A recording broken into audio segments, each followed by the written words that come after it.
Imagine a civilized 21st century and 120,000 Christians, 30,000 of them children, are held hostage by one dictator. This is not fiction. It's happening right now. On Christmas Eve, 120,000 Christian Armenians in the Democratic Republic of Artsakh were put under siege by one dictator, Aliyev, the corrupt president of the neighboring country Azerbaijan. Ilham Aliyev inherited the power over Azerbaijan from his father, KGB agent Heydar Aliyev, who in turn had control over the country for decades. Armenians were the first nation to adopt Christianity as a state religion in 301 AD. Despite continuous attacks by Romans, Arabs, Turks, and others, Armenians remained in their motherland.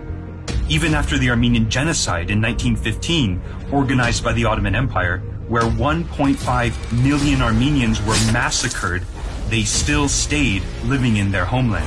To stop the next genocide by the next tyrant, go to unblockhumanity.com and act now. One of the standout examples of the Armenian commitment to the preservation of their land and culture is the Armenian state of Artsakh, the Democratic Republic of Artsakh. Armenians have been living for more than 3,000 years in Artsakh, which is also known by its Russian-Turkish name, Nagorno-Karabakh. They stayed here even though Soviet leaders literally gifted Artsakh with its 95% Armenian population to Azerbaijan in 1921. And ever since, Armenians have been under constant ethnic cleansing by the Azerbaijani government.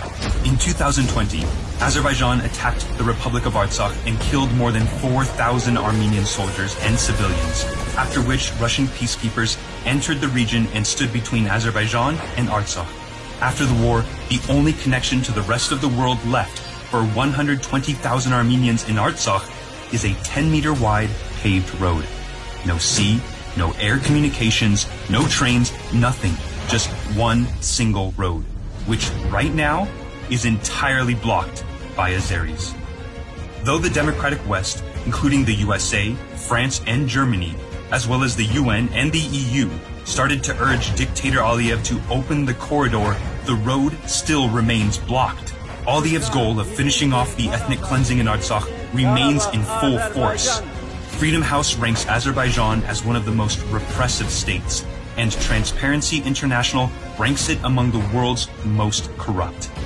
And yet, dictator Aliyev, the president of Azerbaijan, and his wife, the vice president of Azerbaijan, accumulate their wealth by selling Azerbaijan's oil and gas to the Western world.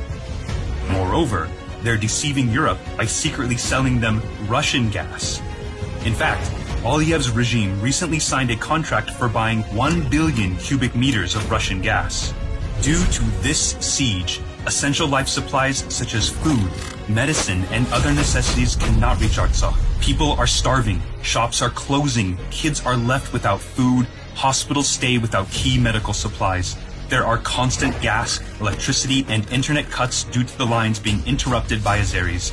Dozens of people who have been separated from their families since December 12, 2022 cannot return to their homes. Though the people of Artsakh are very strong and stand the hardships, they may simply not survive if the siege continues. But this is the case where we, the people, can bring the change. To see what you can do to unblock humanity in Artsakh, go to unblockhumanity.com and act now before it's too late.